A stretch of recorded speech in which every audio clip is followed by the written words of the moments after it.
Ok, bueno, muchas gracias. Y como ya los mencionó, es muy raro esta de carrera. Como ya dijo Luis, yo soy el doctor Axel Barceló, soy investigador del Instituto de Investigaciones Filosóficas de la UNAM. Y lo que quiero hacer una breve introducción a por qué a los filósofos nos interesa la interacción entre música y tecnología. Es decir, cuáles son los retos, cuáles son los problemas, cuáles son las teorías que han surgido en filosofía para pensar en la relación entre estas dos cosas. Y voy a empezar con una cita de un libro que salió recientemente de T.D. Taylor, Timothy D. Taylor, que se llama Música, Tecnología y Cultura. Es un libro interesante porque el señor Taylor es un marxista que le interesa estudiar cuál es la relación entre estos tres elementos, música, tecnología y cultura, que sean también los mismos que ya mencionó Luis. Lo que decía Taylor era que si la manera en que hemos estado estudiando la relación entre música, tecnología y cultura se basa más que nada en tres temas principales, que es la manera en la cual la tecnología ha transformado la producción, el almacenamiento y la distribución de música. Es decir, cómo la tecnología afecta cómo se produce la música, no solamente a través del desarrollo de instrumentos, sino también a través del desarrollo de cosas como los micrófonos, ¿no? Que simplemente cambian mucho lo que tenemos por música y cómo suena, cómo se produce. Pero también una parte muy importante es cómo hemos desarrollado nuevos sistemas de almacenamiento de música y, por supuesto, de distribución. Aunque creo que tiene razón lo que está diciendo Taylor, algo que no me gusta de lo que dice Taylor es que presenta la música como si fuera un producto, ¿no? Algo que se tiene que producir, que se tiene que vender, que se tiene que reproducir, almacenar, distribuir.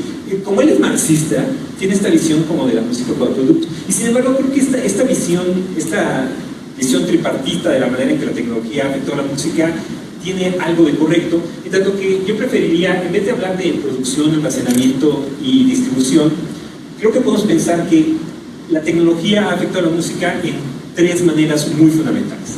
Ha afectado la manera en que hacemos música, ha afectado lo que es la música, cómo concebimos lo que es música, y también la manera en que compartimos la música. Es decir, es otra vez la misma tres ideas de cómo producimos, almacenamos y distribuimos música, pero si lo pensamos de esta manera, lo pensamos más cercano a la gente, es decir, a que la música es un fenómeno que está ligado a la gente, es decir, es algo que escuchamos, es algo que compartimos, es algo que hacemos, ¿no? Es decir, la razón por la cual esto es algo que también acaba de mencionar Luis, la razón por la cual la tecnología ha cambiado la música es porque en tanto la música es algo que hacemos, entonces el momento en el que cambien las herramientas con las que lo hacemos, cambia la manera en que lo hacemos y también cambia lo que hacemos. Y en ese sentido creo que uno de los cambios más importantes que ha traído la tecnología a la música ha sido cambiar nuestra concepción de ella de algo que se hace a algo que es. Es decir, antes, si pensamos en música y tecnología, casi siempre pensamos en cosas muy recientes, en sintetizadores y samples y tecnología digital, pero en realidad ya son muchos siglos en los cuales la tecnología ha definido lo que tenemos por música. Es decir, si no hubiera tecnología, prácticamente el único instrumento que podríamos tocar sería la propia voz humana. Lo único que tendríamos sería cantar, hacer ritmos vocalmente, golpearnos el cuerpo. En realidad, casi todo lo que hacemos, casi siempre que pensamos en música, no podemos separarlos de algún desarrollo tecnológico. Pero en este desarrollo tecnológico, en este cambio, lo que ha cambiado recientemente, por lo menos desde mi opinión, es que la música ha cambiado de ser algo que hacemos a pensarlo más bien como un objeto o como un tipo de objetos. Y este cambio, yo creo que es el cambio más radical que ha habido en los últimos tiempos respecto a nuestra manera de pensar, por lo menos en Occidente, lo que es la música. ¿Okay? Es decir, esencialmente la música sigue siendo algo relacionado con el acto, en tanto que es algo que, para que exista, antes de que existiera la tecnología, antes de que existieran las grabaciones, por ejemplo, la música no existía si no había alguien tocando. En ese sentido, era un acto, era algo que necesitaba tener alguien detrás, ¿no? Era una presencia. En el momento en que empezamos a grabar, empezamos a almacenar el sonido, entonces la música se convierte en otra cosa, se convierte en un objeto que podemos vender, un objeto que podemos guardar, un objeto que podemos coleccionar, como la caja ahí de Elvis Presley, y eso cambia mucho nuestra concepción de lo que es la música, ¿verdad? Y por lo tanto también las posibilidades de interacción entre música y tecnología. Pensemos otra vez en estas tres maneras en las que he mencionado que la tecnología afecta la música. Por un lado, afecta qué entendemos por hacer música, ¿sí? Es decir, hay un cambio muy importante entre una persona cantando a lo que hace un DJ, por ejemplo.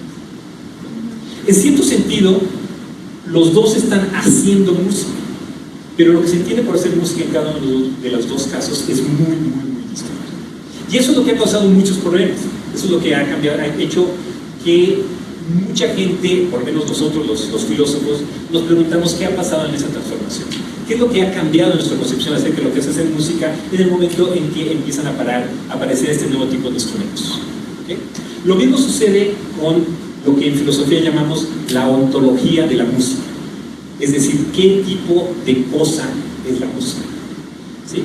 Empezamos a pensar, eso yo, por ejemplo, yo le he preguntado así a gente que no estudia conmigo, gente que no es filósofa, le he preguntado, ¿qué es la música?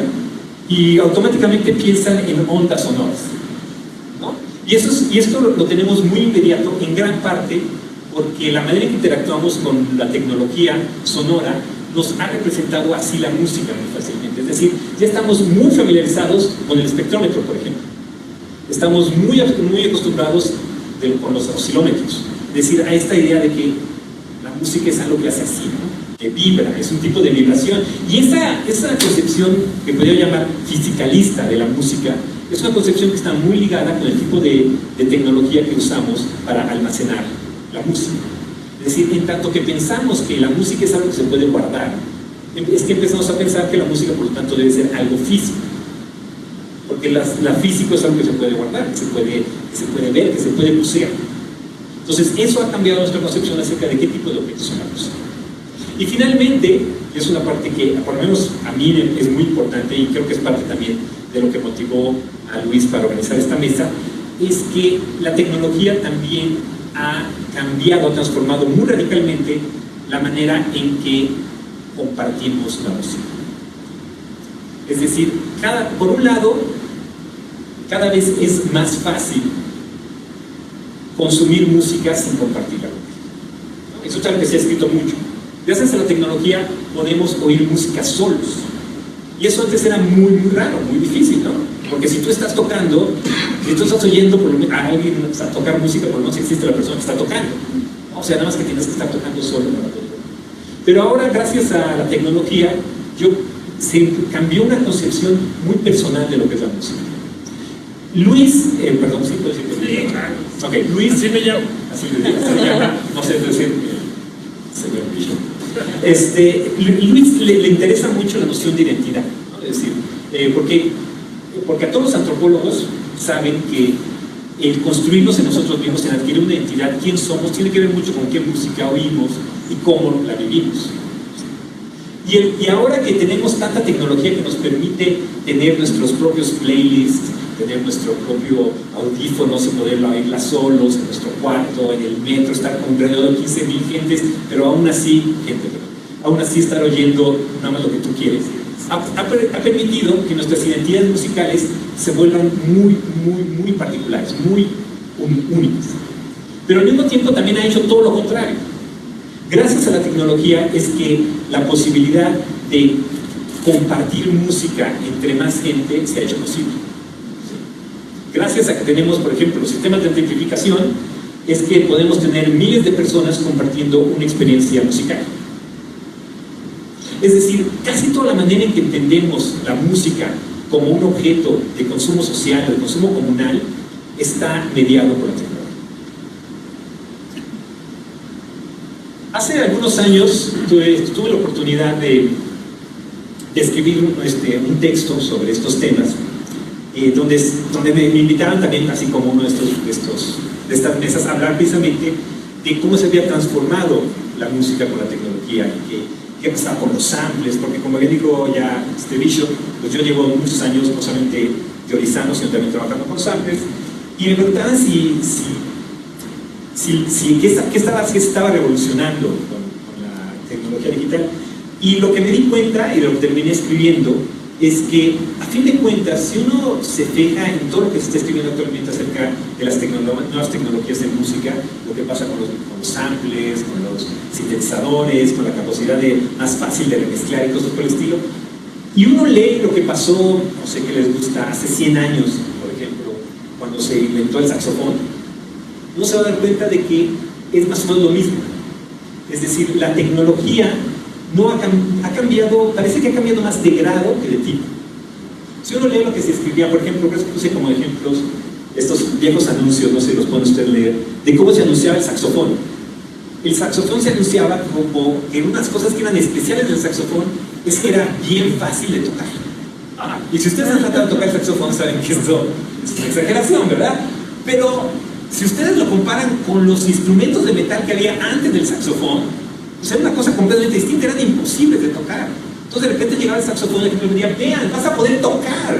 Dice, fácil de tocar, fácil de pagar. El primer anuncio me encanta porque dice, ya no necesitas talento musical para poder tocar, ¿no? Es decir, esta idea de que ya va a ser bien fácil, ¿no?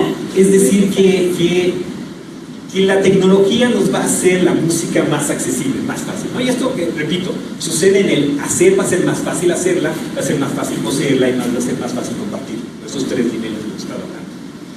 Y por supuesto que hubo un gran criticismo al saxofón. Cuando salió el saxofón la gente decía, eso no es música. ¿Cómo? Tocar el saxofón no es música, porque es bien fácil, ¿no? O sea, toda esa tecnología pues ya le quitó la vida a la música, ya no tiene alma. O sea, era como si estuvieras leyendo una reseña de Steve Aoki ahorita.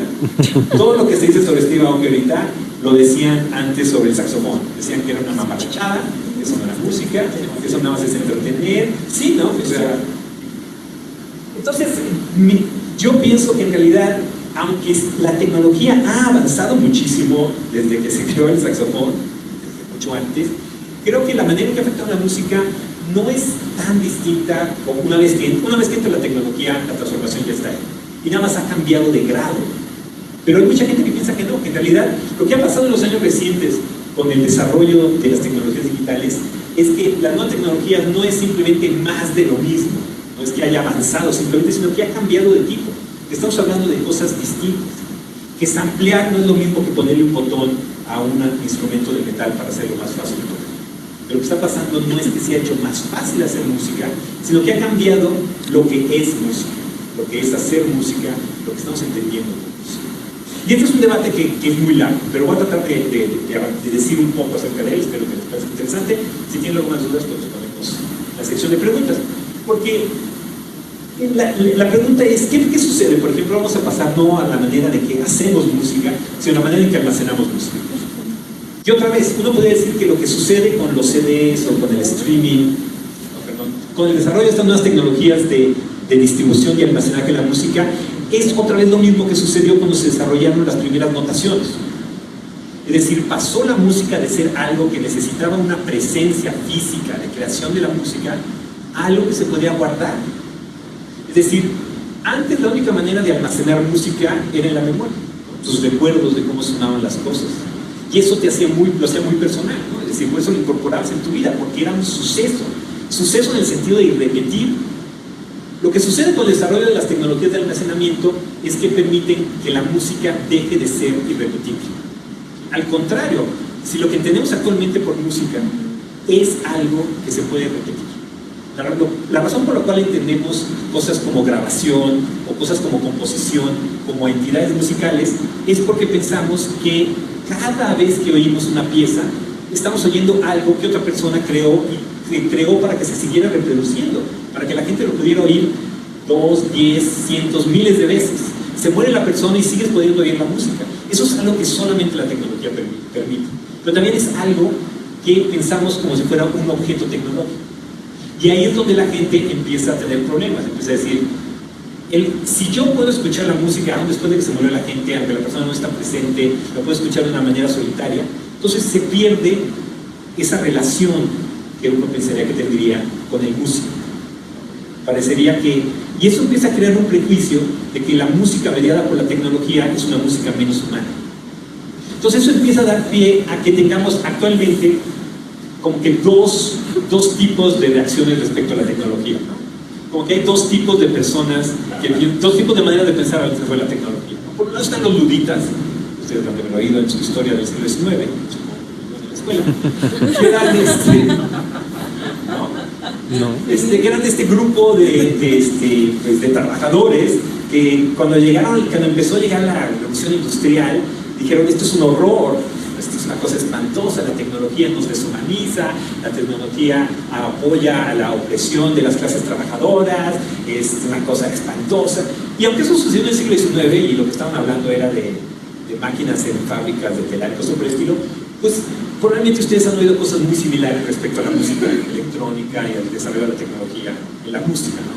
Que la música tecnologizada es una música también que no tiene alma, que está quitando el trabajo a los músicos, que es un sustituto muy pobre de lo que es la música real.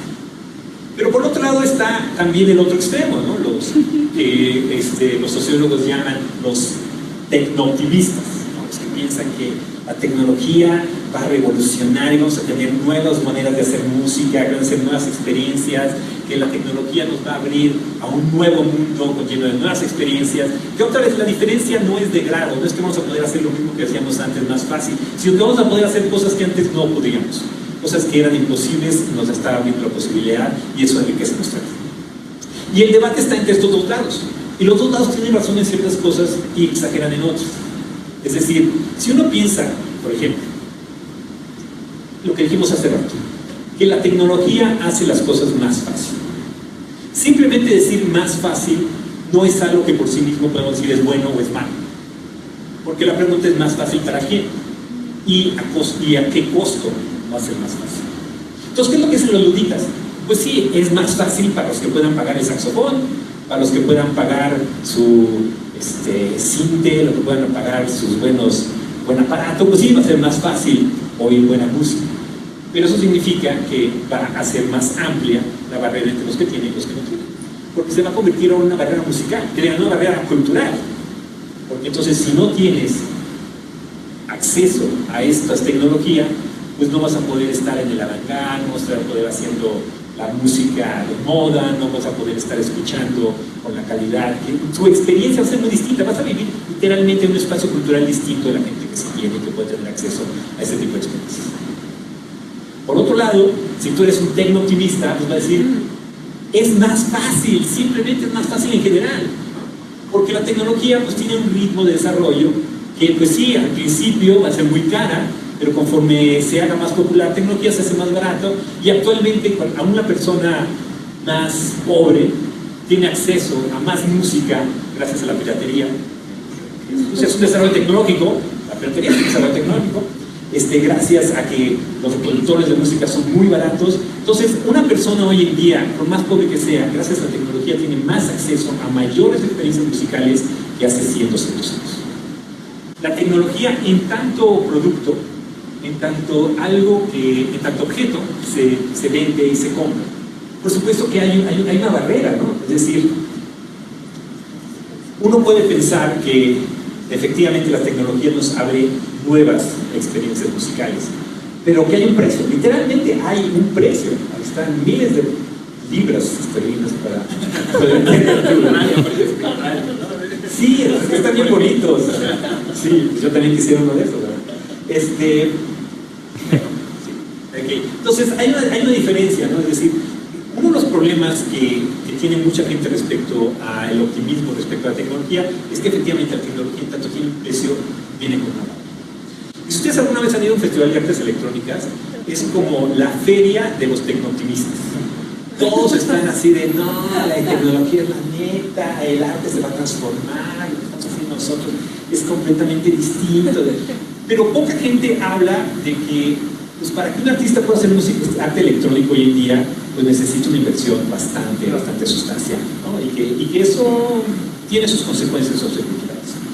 Afortunadamente, te repito, yo estaba en la organización de este festival que se llamó el Festival Transpixel, que ha estado en varios lugares del mundo. Ahora, hace unas semanas fue aquí en México, y de seguridad fue el más grande que ha habido en toda la historia del festival. Una cosa gigantesca, no sé cuántas sedes.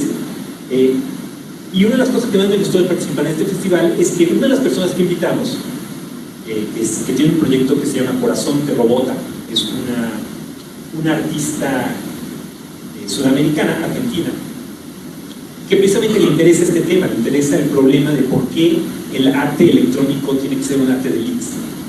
Y ella precisamente lo que hace es todo lo contrario, es tratar de encontrar la manera de hacer arte electrónico de vanguardia, de punta, de manera accesible. Entonces ella organiza talleres y hace cosas como este aparato, en donde al lugar que va busca cuál es el material que sería accesible a mayor número de gente y da talleres para enseñar cómo hacer sintetizadores caseros o osciladores y ese tipo de cosas, y cómo podemos tocar, cómo la tecnología de punta no tiene por qué ser cercana, y precisamente porque es muy consciente de que esta es una de las dimensiones de la relación entre música y tecnología, especialmente cuando empezamos a hablar de arte de avanzada. Y por eso me dio mucho gusto poder trabajar con ella. Y les recomiendo que vayan a su sitio, se llama precisamente Corazón de Robota. Como les decía hace rato, yo hago música también, ese soy yo. Y hace un par de semanas me presenté junto con Jonathan Arellano en un concierto, un dueto que teníamos, que hemos grabado. Y es muy interesante porque yo soy un amateur, ¿no? Yo me dedico a la vida académica, en mi tiempo libre es mi hobby hacer música, pero Jonathan no, Jonathan vive de eso. Es decir, estamos en cierto sentido, gracias a la tecnología, gracias a que tocamos música electrónica, bueno, no, toco el saxofón y eso sí yo no lo podía tocar, estamos al mismo nivel. Y es algo que Luis mencionó muy rápido, porque en realidad tiene muchas consecuencias. Es decir, si la tecnología hace las cosas más sencillas, eso hace que aumente la oferta cultural musical. Es decir, si es más fácil hacer música, si es más fácil almacenar música y es más fácil distribuir música, entonces hay mayor disponibilidad de música. Y si ustedes, pues otra vez pasaron por su primer semestre de economía, saben que cuando aumenta la oferta, eso disminuye los precios. Eso significa que literalmente se devalúa la música, porque efectivamente es más fácil hacer música lo suficientemente buena. Literalmente la música devalúa la música. No, la tecnología devalúa la música por razones económicas muy simples. Es decir, realmente no es tan difícil hacer música lo suficientemente bien con el apoyo tecnológico, y eso por supuesto que muchos músicos lo odian. Yo he tenido la oportunidad de hablar con muchos músicos que odian lo que yo hago, ¿no? Dicen, o sea, no me lo han dicho en mi cara, pero lo han dicho en Facebook. Así que han dicho, esos que nada más hacen música por hobby no deberían ir a los antros a tocar, no deberían ir a los clubs. ¿Por qué? Pues porque aceptan menos dinero, porque las hacen de cuates, porque simplemente saturan el mercado, ¿no? Es decir, los amateurs están acabando con la industria de la música. Pero también obviamente no voy a dejar de hacer música porque soy amateur. Pero sí puedo entender también por qué están enojados. Es decir, en el momento, porque efectivamente ellos han estudiado mucho, han practicado mucho y probablemente tocan mucho mejor que yo, eso estoy seguro, todos mis amigos profesionales, pero eso no significa que yo no toque lo suficientemente bien. Y el problema es que no es importante tocar muy bien, sino que basta con tocar suficientemente bien. Y si los amateurs pueden tocar suficientemente bien, hacer una especie de competencia desleal con los profesionales. Y pues eso es feo, pero yo soy parte del problema. Y finalmente, otra de las, en el fondo, lo que está también ahí detrás de la música electrónica, una de las cosas por las cuales me gusta mucho hacer música electrónica, las razones por las cuales me acerqué a la música electrónica, es porque yo sí pienso que hacer música electrónica sí transforma lo que tenemos con música. Es decir, si uno excluye la música electrónica de sus categorías, pues puede muy fácilmente hacer distinciones, por ejemplo, entre cuál es la diferencia entre componer y tocar, o entre tocar y grabar, o entre tocar y reproducir. Pero con la música electrónica esas distinciones se borran. Es muy difícil decir cuándo estás tocando y cuándo estás componiendo, cuándo estás improvisando y cuándo estás grabando. Todo se vuelve una producción de archivos, de información, se toca nuestra misma idea de lo que es la música. Y eso es algo que a mí siempre me llama la atención.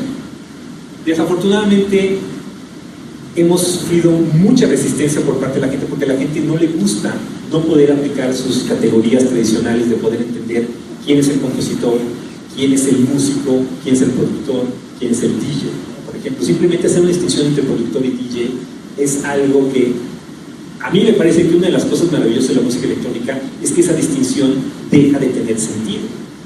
Pero se lo digo a la gente se enoja, ¿no? Porque piensa que es una distinción muy importante. Tiene que ser muy claro quién está haciendo un DJ set, quién está tocando en vivo. Y lo que yo les digo es, no, precisamente lo que nos permite la tecnología es decir, no hay esa diferencia. O la diferencia es tan sutil que no tiene sentido. Es decir, seguimos manteniendo esa idea pre-tecnológica de que la música es una especie de expresión personal, una manera de intercambio entre dos personas, en vez de pensar que es un proceso mucho más colectivo en el cual diferentes personas pueden aportar un poco para crear la experiencia musical, ¿no? Una persona tal vez crea esta secuencia, tal vez este lo samplea, el otro le toca play en el momento adecuado de la noche y tú la bailas. Esta experiencia es una experiencia musical muy genuina, pero para la cual nuestras categorías de quién está tocando, quién es público, quién es ejecutor, no tienen sentido. Esto es lo que en filosofía llamamos, muy mamonamente, el desmantelamiento de la metafísica de la presencia. Muy soy bien bonito. Y no es otra cosa que más decir, es que debemos de dejar pensar que cada vez que estamos involucrados en algo tenemos que estar ahí presentes. Entonces por eso se le llama de esa manera. Y eso cambia mucho, entender que la herramienta misma es la que está constituyendo la experiencia. No estamos hablando de música. Si ustedes piensan en cualquier momento en el que tuvieron una experiencia musical, en que oyeron su banda favorita, estaban oyendo su disco favorito, o lo que sea, ahí estaba muy metida la tecnología. Y la manera en que la vivieron era esa, precisamente por la tecnología que se estuvo usando. Y pongo ahí como ejemplo, ahí en el fondo, un concierto masivo. Repito, los conciertos masivos no existirían si no hubiera tecnología. En ese sentido, no existe tal cosa como la manera natural de oír música o de consumir la música. Toda la manera en que consumimos música, hacemos música o vivimos la música es una manera mediada por tecnología. Entonces, en ese sentido, pelearse entre diferentes usos de la tecnología a mí me parece un poco absurdo, pero sin embargo seguimos metidos ahí en esas maneras de preguntarnos por qué la herramienta tiene que constituir la experiencia. Porque hay mucha gente que quisiera que no fuera así, quisiera que la experiencia fuera algo puro y que la tecnología solamente sirviera de medio, ¿no? Como para distribuirla o para guardarla, pero no, la tecnología es constitutiva de la experiencia musical misma. Y entonces, al final, yo creo que si quiero dejarles como un mensaje de cuál es el problema fundamental de pensar nuestra relación musical con la tecnología, es que sí existe un riesgo. Y ese riesgo es el de pensar la tecnología como un fetiche. Es decir, pensar que la tecnología es importante por ella misma, en vez de pensar que sigue siendo un medio que no es dispensable, sino que es constitutivo, es decir, que es indispensable para ver la música como la vivimos. Pero no por eso significa que la tecnología es importante en ella misma, que ella es la que va a definir la música, es la que va a definir lo que estamos haciendo. Eso es fetichizar la tecnología. En su lugar, lo que les propongo es pensar a la tecnología precisamente como regresar a pensarla como herramienta, es decir, como condición de posibilidad de nuevas experiencias. ¿Sí? Es decir, la razón por la cual tenemos que estar contentos, felices de que tengamos nuevos desarrollos tecnológicos, es porque cada uno de ellos abre nuevas posibilidades de pensar, vivir y hacer música. Muchas gracias.